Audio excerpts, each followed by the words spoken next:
কমিশনের শাস্তির মুখে এর আগেও পড়তে হয়েছে আরো এবার 50 থেকে 70 জন যারা আবারও শাস্তির মুখে, আবারও কমিশনের শাস্তির খাড়া। কিন্তু কি কারণ, কেন এই 50 থেকে 70 জন আরোকে শাস্তির মুখে পড়তে হচ্ছে, ঠিক কি কি কারণ দেখানো হয়েছে? সোমরাজের কাছ থেকে আরো ডিটেল জানতে পারবো এই বিষয়। সোমরাজের আগেও শাস্তির মুখে পড়তে হয়েছে বেশ কয়েকজনকে, আবারও সেরকমই একটা ঘটনার রিপিটেশন। এবার কি কারণ, কি কি কারণ দেখানো হলো?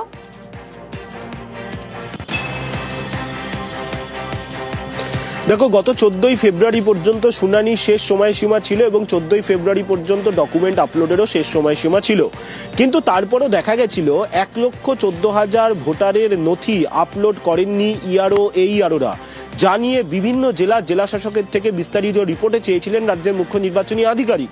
কিন্তু তারপরও দেখা গেছিল 3 থেকে 4টি জেলা তাদের রিপোর্ট পাঠিয়েছেন, কিন্তু বাকি আর কোনো জেলা থেকে রাজ্যের মুখ্য নির্বাচনী আধিকারিকের দপ্তরে রিপোর্ট আসেনি। গতকাল মুখ্যমন্ত্রী মমতা বন্দ্যোপাধ্যায় ক্ষোভ প্রকাশ করেছিলেন যে শুনানির সময়সীমার মধ্যেও কেন ডকুমেন্ট আপলোড করা গেল না, দুপুর 3টের সময় বন্ধ করে দেওয়া হয়েছিল সার্ভার। এবং তারপর রাজ্যের মুখ্য নির্বাচনী আধিকারিকের দপ্তর থেকে ফের গোটা বিষয়টি খতিয়ে দেখা হয় এবং দেখা যাচ্ছে এইআরওদের গাফিলতির কারণেই এই প্রায় 1,14,000 ভোটারের নথি নির্দিষ্ট সময়ের মধ্যে আপলোড করা যায়নি। সেই কারণেই সংশ্লিষ্ট বিধানসভার এইআরওরা এবার শোকজের মুখে পড়তে চলেছেন নির্বাচন কমিশনের। তবে সেই শোকজ জাতীয় নির্বাচন কমিশন করবে না।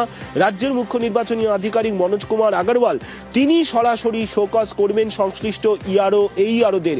কারণ যেটা তারা করেছেন, অর্থাৎ যে গাফিলতি তারা করেছেন, সেটা কমিশন মনে করছে এসআইআর এর আইন অনুযায়ী তা সঠিক নয়। সেই কারণেই রাজ্যের মুখ্য নির্বাচনী আধিকারিক তিনি তার নিজের ক্ষমতা প্রয়োগ করে এই শোকজের চিঠি ধরাবেন সংশ্লিষ্ট এইআরওদের এবং তাদের থেকে ব্যাখ্যা চাওয়া হবে যে কি কারণে বা কাদ গাফিলতিতে এই ঘটনা ঘটলো।